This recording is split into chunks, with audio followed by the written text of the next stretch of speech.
जय भीम। साथियों, मैं सबसे पहले इस आदिवासी महापंचायत में आए हुए मध्य प्रदेश के अलग अलग इलाके से जो हमारे आदिवासी भाई बहन हैं, उनका मैं क्रांतिकारी इस्तकबाल करता हूं, उनका हार्दिक अभिनंदन करता हूं। और मैं आभार व्यक्त करना चाहता हूं इस कार्यक्रम को आयोजित करने वाली पूरी टीम को।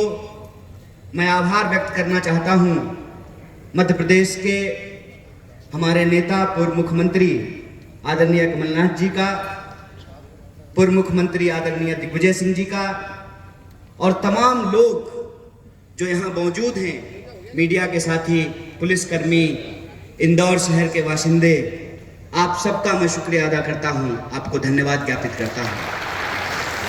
दोस्तों, बिना किसी औपचारिकता के सबसे पहले तो इस आदिवासी महापंचायत में आदिवासी विद्यार्थियों के द्वारा जो मांग पत्र रखी गई है, उस मांग पत्र का मैं समर्थन करता हूं, इस मांग पत्र का मैं हार्दिक अभिनंदन करता हूं।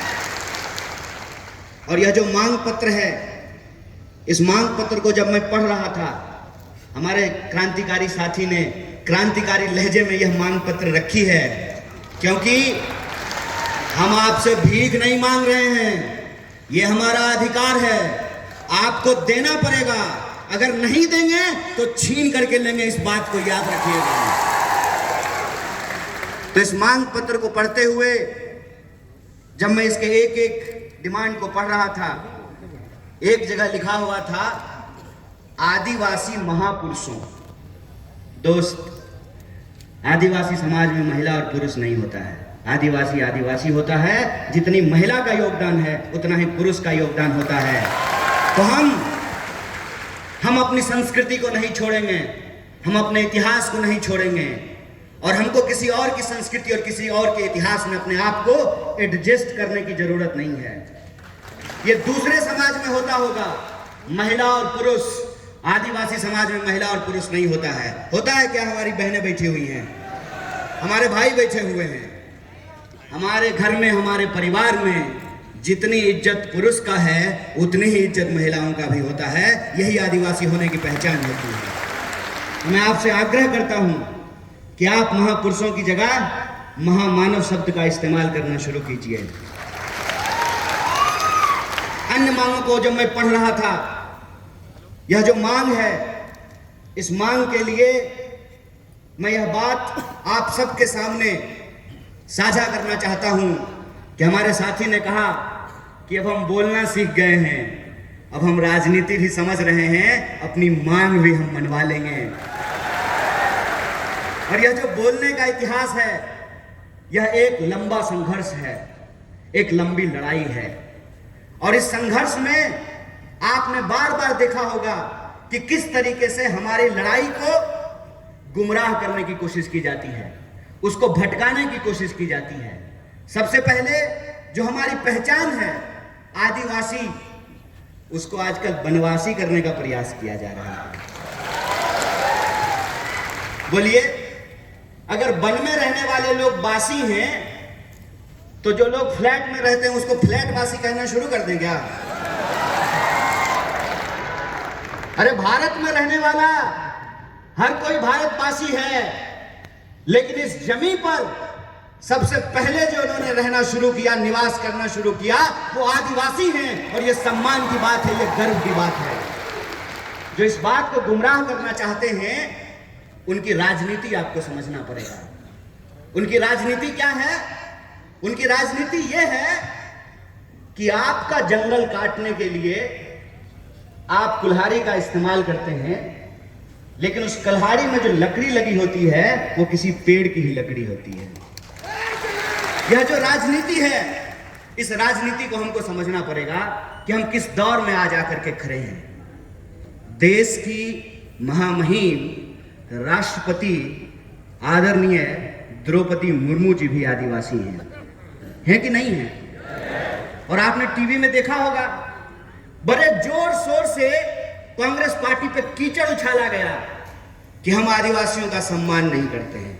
बताइए, इस देश का इतिहास उठा करके देख लीजिए, पंडित जवाहरलाल नेहरू वो पहले व्यक्ति हैं जिन्होंने आदिवासियों के प्रतिनिधित्व को संविधान सभा में सुनिश्चित किया, और यह सुनिश्चित किया कि अंग्रेजों ने जिस तरीके से जंगल के कानून बना करके आदिवासियों को उनके जल जंगल जमीन से महरूम कर रहे हैं, जंग जंगल जमीन पे पहला अधिकार आदिवासियों का होगा, ये पंडित जवाहरलाल नेहरू ने सुनिश्चित किया। आप इतिहास उठा करके देख लीजिए, और मैं प्रधानमंत्री की तरह इतिहास में फेल नहीं हूं, पूरा नंबर आया है हमको, इतिहास में पूरा नंबर आया है। इतिहास उठा करके देख लीजिए कि जिनको डीनोटिफाइड ट्राइबल्स कहा जाता था, अंग्रेजों ने, जो हमारे महान नेता थे, आपने तांत्या मामा का नाम सुना होगा, आपने जो है धरती आबा बिरसा मुंडा का नाम सुना होगा, ये जल जंगल जमीन की लड़ाई लड़ने वाले हमारे महामानव हैं, आदिवासियों के महान योद्धा हैं, और इनकी लड़ाई में मुक्ति का मार्ग था, इनकी लड़ाई में आजादी का मार्ग था। इस लड़ाई के चलते जो इस देश के मूल निवासी हैं, आदिवासी हैं, उनको ब्रिटिशर्स ने, अंग्रेजों ने क्रिमिनल घोषित कर दिया था। आपको इतिहास जानना चाहिए कि सबसे पहले पंडित जवाहरलाल नेहरू ने उसको डीनोटिफाइड किया, कहा कि वो क्रिमिनल नहीं है, इस धरती पे उनका पहला हक है, वो पहले नागरिक हैं, पहले अधिकारी हैं। कांग्रेस के इतिहास की बात करते हैं।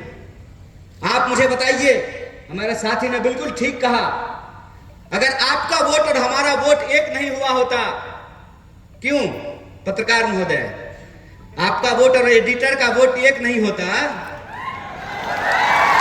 बोलिए, महिला और पुरुष का वोट एक नहीं होता, हेलीकॉप्टर पर उड़ने वाला और साइकिल पर चलने वाला का वोट अगर एक नहीं होता, तो जया शाह के पप्पा इंदौर का चक्कर लगा रहे होते। बोलिए, सुने हैं डैडी जी घूम रहे हैं आजकल जया शाह के, क्यों घूम रहे हैं? ये वोट का अधिकार आपको कैसे मिला है? ये वोट का अधिकार आपको थाली में परोस करके गिफ्ट नहीं मिला है, इसके लोगों ने संघर्ष किया है, इसके लोगों ने अपनी जान की कुर्बानी दी है। और आजादी का मतलब होता है कि किसी भी मनुष्य को, किसी भी मनुष्य के ऊपर शोषण करने का कोई अधिकार नहीं है, यह आजादी का मतलब होता है। और यही जो आजादी का मतलब है, इस मतलब को हमारे देश के संविधान की प्रस्तावना में लिखा गया है। क्या लिखा गया है? हम भारत के लोग, भारत में रहने वाला, चाहे हिंदू हो, मुसलमान हो, सिख हो, ईसाई हो, बुद्धिस्ट हो, जैनी हो, पारसी हो, यहूदी हो, हर कोई भारतवासी है ना। जब भारत में रहने वाला हर कोई भारतवासी है, तो चाहे गोंड हो, भील हो, उरांव हो, सभी लोग आदिवासी हैं। यह एकता हमको समझनी पड़ेगी, यह एकता हमको बना करके रखनी पड़ेगी। इनकी चालाकी आपने देखी है, एक दूसरे से लड़ा रहे हैं। ये क्यों लड़ा रहे हैं? ये इसलिए लड़ा रहे हैं ताकि हमारी शक्ति आपस में बट जाए। मणिपुर जल रहा है, मणिपुर में मणिपुर के रहने वाले लोग को ही आपस में लड़ाया जा रहा है, और सरेआम आपके रूंगटे खड़े हो जाएंगे। यहां बैठी हुई महिलाओं से मैं हाथ जोड़ करके माफी मांगता हूं। बतौर पुरुष हमने ऊपर आपके ऊपर बहुत सारा अत्याचार किया है, इसके लिए हाथ जोड़ करके हम आपसे माफी मांगते हैं। शर्म आती है, शर्म आती है कि आजादी के 75 साल बाद भी बदला निकालने के लिए निर्वस्त्र होकर के आप एक महिला को घुमा रहे हैं, और आप कहते हैं कि हमने आदिवासी महिला को राष्ट्रपति बनाया है।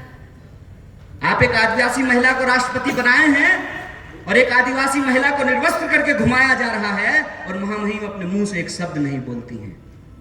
यह बात हमको समझनी पड़ेगी कि लकड़ी काटने वाले कुल्हाड़ी में भी लकड़ी लगा होता है। इस राजनीति को हमको समझना पड़ेगा।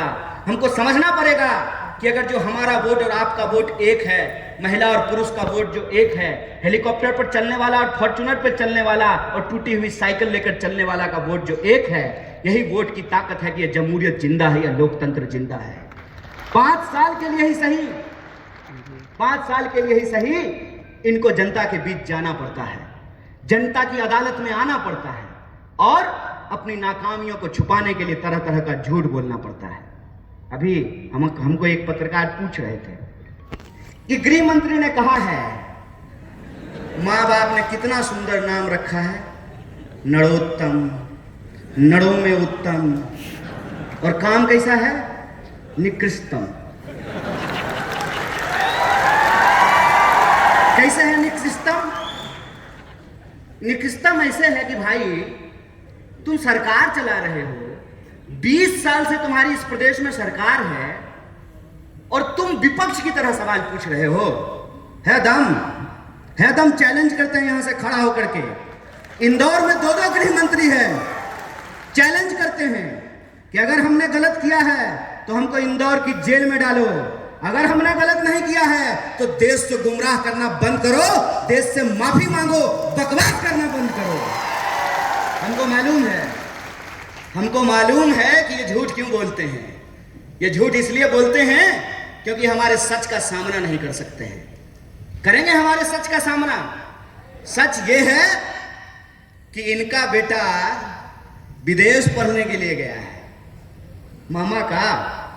और मामा के संदर्भ में मैं आपको बता दूं, मेरा नाम कन्हैया है और कन्हैया ने कंस का वध किया था और कंस भी मामा था। ये संदर्भ मैं इसलिए बता रहा हूं कि हमको सच्चाई आंख खोल करके देखने की जरूरत है। इस प्रदेश में गरीब के लिए महाविद्यालय नहीं बनेगा, गरीब के लिए विश्वविद्यालय नहीं बनेगा, गरीब के लिए छात्रावास नहीं बनेगा। क्यों? क्योंकि जब मुख्यमंत्री का बेटा विदेश पढ़ने के लिए जाएगा तो आदिवासी के लिए महाविद्यालय क्यों बनाएगा? और जब चुनाव आ गया है, 20 साल से सरकार चला रहे हैं, जब चुनाव में 20 महीना बचा है तब इनको बहन जी लाडली की याद आई है और क्या कह रहे हैं कि हम 2000 रुपया दे देंगे। चाचा, आप 2000 रुपया अपने पास रखिए, ये बताइए कि 350 का सिलेंडर 1400 रुपए में क्यों मिल रहा है? 750 रुपया तो रिचार्ज कराने में लगता है। बहनें यहाँ पर बैठी हुई हैं, 2000 रुपया दे दीजिएगा तो 2 महीना ठीक से 2 मोबाइल रिचार्ज भी नहीं हो पाएगा। ठगते हैं, ठग रहे हैं हमको। आपका खेल हम समझ रहे हैं, आपका खेल हम समझ रहे हैं कि आप हमारे आंख में धूल झोंक करके हमारी संपत्ति, हमारा रिसोर्स हमसे छीन रहे हैं। और जब हम अपने जल जंगल जमीन की बात करते हैं तो ये हमारे ऊपर तरह तरह का आरोप लगाते हैं। कहते हैं जल जंगल जमीन की बात करने वाले लोग अर्बन नक्सल होते हैं। हाय रे गृह मंत्री, बड़ी दया आती है आपको। 2 बार की सरकार है इनकी, 20 साल से मध्य प्रदेश में सरकार चला रहे हैं। और मेरे पिताजी मुख्यमंत्री नहीं थे, ना प्रधानमंत्री थे। मैं एक साधारण परिवार का लड़का हूं, लेकिन मेरे पास महात्मा गांधी की तरह, बिरसा मुंडा की तरह, शहीद आजम भगत सिंह की तरह, डॉक्टर बाबा साहब भीमराव अंबेडकर की तरह सच की ताकत है। इस बात को याद रखिएगा। अरे पूरी ताकत लगा लीजिए, आप हमारी सच्चाई को नहीं बदल सकते हैं। हम सच के लिए लड़ रहे हैं, हम अपने लोकतांत्रिक अधिकार के लिए लड़ रहे हैं। और लोकतंत्र का क्या मतलब होता है? लोकतंत्र का मतलब यह होता है कि जैसे मुख्यमंत्री के बेटा का वोट एक होता है, उसी तरह से आदिवासी के बच्चा का भी वोट एक होता है। अगर मुख्यमंत्री के पास पैसा है, वो अपने बच्चे को विदेश भेज सकता है, तो हम भी इस देश में टैक्स देते हैं। हमारे बच्चों के लिए भी अच्छी शिक्षा की व्यवस्था होना चाहिए, अच्छा अस्पताल होना चाहिए, अच्छी सड़कें होनी चाहिए, महिलाओं की सुरक्षा होनी चाहिए। ये हमारा हक है। और जब हम अपना हक मांगते हैं तो हमारी बात को गुमराह करने की कोशिश करते हैं, लेकिन हम गुमराह होने वाले नहीं हैं। इनका खेल हम समझते हैं। हम आपके टैक्स के पैसे से, आपके टैक्स के पैसे से हमने पीएचडी की है, हमने आपका नमक खाया है।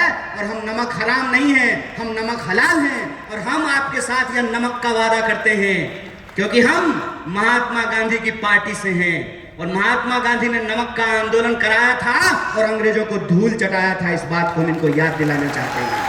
अगर हम इस देश को अंग्रेजों से मुक्ति दिला सकते हैं तो अंग्रेजों की चापलूसी करने वालों से भी मुक्ति दिला सकते हैं। हमारे स्कूलों को बंद करके, हमारे छात्रावासों को बंद करके, तरह तरह का भर्ती घोटाला करके, घोटाला खत्म ही नहीं हो रहा है। रोज नया घोटाला पैदा हो जाता है। अभी जो नया घोटाला आया है उसका नाम है पटवारी घोटाला। और मैं वीडियो देख रहा था, वीडियो में जो पटवारी घोटाला नहीं, पटवारी परीक्षा की जो टॉपर है उसको पूछा कि मध्य प्रदेश का राजधानी कहाँ है, तो बोली दिल्ली। हम बोले बिल्कुल ठीक बात है। आजकल मध्य प्रदेश में सारा कंट्रोल दिल्ली से ही चल रहा है।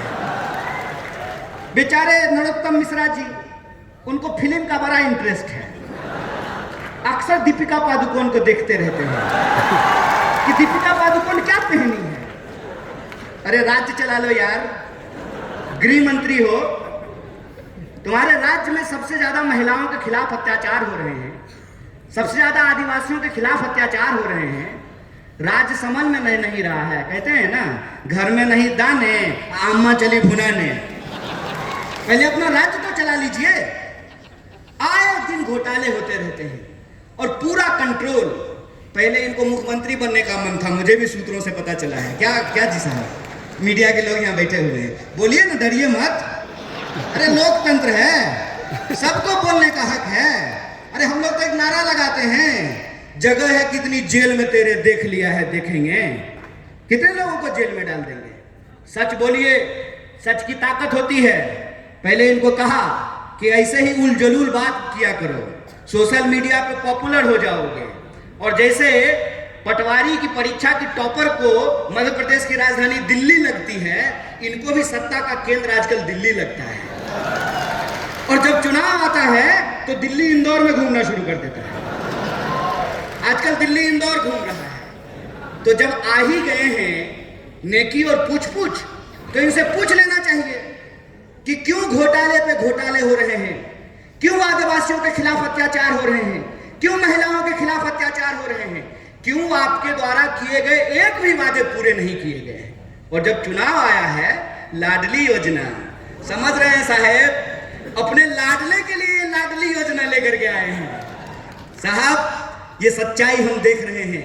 इस सच्चाई को मैं अपने आदिवासी भाई बंधुओं से कहना चाहता हूं, अपनी बहनों से कहना चाहता हूं कि ये मौका है कि जो 20 साल से आपने अत्याचार झेला है, उस अत्याचार का आपको बदला लेना है और उनको एहसास कराना है कि राजा का बेटा राजा नहीं होगा। ये लोकतंत्र की ताकत है। और लोकतंत्र की ताकत ये है कि सब लोगों को चुनाव लड़ना पड़ता है। कमलनाथ जी भी चुनाव लड़ते हैं, दिग्विजय सिंह जी भी चुनाव लड़ते हैं, और नरोत्तम मिश्रा को भी लड़ना पड़ता है। एक उदाहरण आप मुझे सोच करके बताइए।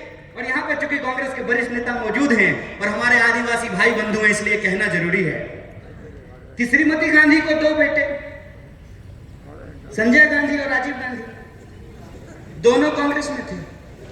बाद में संजय गांधी जी की पत्नी बीजेपी में चली गई, चुनाव लड़ी, चुनाव जीती। राजीव गांधी जी की पत्नी भी चुनाव लड़ी, चुनाव जीती। तो बीजेपी में लोकतंत्र कैसे है और कांग्रेस में राजतंत्र कैसे है? वहां जो बहुत चुनाव जीती तो वो लोकतंत्र है, और श्रीमती गांधी के यहां जो बहुत चुनाव जीते तो यह राजतंत्र है। हाय रे बेईमान, बेशर्मी देखे हो, बेशर्मी। अरे वे कांग्रेस पार्टी ही है जिस पार्टी ने इस देश में जमहूरियत को स्थापित किया है। और ये जमहूरियत की ताकत है कि राहुल गांधी जब अमेठी से चुनाव जीतते हैं तो इनके नजर में वो राजतंत्र है। और वो मैडम जो है, सास जो कभी बहू थी, है ना, वो जब अमेठी से चुनाव लड़ी है तो लोकतंत्र है। हाय रे चोरी। मैं तो यही कहता हूं कि अगर इस देश में पंडित जवाहरलाल नेहरू नहीं होते ना, तो नरेंद्र मोदी भी देश के प्रधानमंत्री नहीं हो पाते। अगर इस देश में गांधी नहीं होते, इस देश में अगर भगत सिंह नहीं होते, इस देश में अगर बिरसा मुंडा नहीं होते, इस देश में अगर डॉक्टर बाबा साहब भीमराव अंबेडकर नहीं होते, तो एक आंगनबाड़ी का बेटा खड़ा होकर के 2 मुख्यमंत्री के सामने भाषण नहीं दे रहा होता। ये लोकतंत्र है और इस लोकतंत्र की ताकत को आपको समझना पड़ेगा। इसीलिए मैं अपने आदिवासी भाइयों और बहनों से कहना चाहता हूं कि जो आपका मांग पत्र है, ये मांग पत्र कोई ऐसे नहीं मानने वाला है। ये मानेगा आपके वोट की ताकत से, और आपको अपने वोट की ताकत दिखानी है। और 20 साल का ये जो घोटालों का राज है, इस घोटालों के राज को आपको समाप्त करना पड़ेगा। बोलिए, कीजिएगा कि नहीं कीजिएगा? पीछे से ए भाई, करना है ना, बदलना है ना। अगर बदलना है तो मैं सहमत हूं इस बात का कि समाज में बदलाव सिर्फ पार्टी से नहीं होती है, समाज में बदलाव समाज के सहयोग से होता है। इसीलिए कांग्रेस पार्टी अपने दम से चुनाव लड़ेगी, कांग्रेस के कार्यकर्ता अपने दम से चुनाव लड़ेंगे, लेकिन मध्य प्रदेश के एक एक नागरिक को अपने हक और अधिकार के लिए और 20 साल से जिनके सत्ता का अहंकार है, उस अहंकार को चकनाचूर करने के लिए इस सत्ता को इनको कुर्सी से बेदखल करना पड़ेगा, इनको हराना पड़ेगा। और ये सवाल इनसे पूछना पड़ेगा कि उधर उधर की बकवास बंद करो, ये बताओ कि हर साल 2 करोड़ नौकरी क्यों नहीं पैदा हुई, ये बताओ कि हमारे खाते में 15 लाख रुपया क्यों नहीं पहुंचा, ये बताओ कि आए दिन महिलाओं के ऊपर बलात्कार क्यों हो रहा है, क्यों दलितों के ऊपर अत्याचार हो रहा है, क्यों आदिवासियों के ऊपर अत्याचार हो रहा है। और यहाँ हमारे सिपाही लोग खड़े हैं, एमएलए साहब को पेंशन मिलेगा, कांस्टेबल को नहीं मिलेगा, ये ठीक बात है। तो पूछिएगा अगली बार मामा को कि मामा हम भी जो है डंडा नहीं चलाएंगे, अगर आपको पेंशन मिलेगा ना तो हमको भी ओल्ड पेंशन स्कीम देना पड़ेगा, हमको ये लागू करना पड़ेगा। और ये जो मांगे हैं, ये मांगे इस प्रदेश की मांग है, इस मांग को इनको मांगना पड़ेगा। और नॉर्मलाइजेशन के नाम पे, नॉर्मलाइजेशन के नाम पे जो बेईमानी चल रहा है, तो जैसे ये आपके नंबर का नॉर्मलाइजेशन कर रहे हैं ना, आपको इनकी सीटों का नॉर्मलाइजेशन करना पड़ेगा। बोलिए कीजिएगा नहीं कीजिएगा? अगर कीजिएगा तो मध्य प्रदेश में परिवर्तन होगा। और सिर्फ मध्य प्रदेश में परिवर्तन नहीं होगा, इंदौर से परिवर्तन की लहर दिल्ली तक पहुंचेगी और दोनों गृह मंत्री फिर से तरीपार होंगे, ये हमारा पूरा भरोसा है। इसी आशा और विश्वास के साथ आप तमाम लोगों को एक बार फिर से शुक्रिया अदा कहते हुए, धन्यवाद कहते हुए अपनी बात को खत्म करूंगा। शुक्रिया। इनकलाब जिंदाबाद। जय आदिवासी, जय हिंदुस्तान, जय कांग्रेस।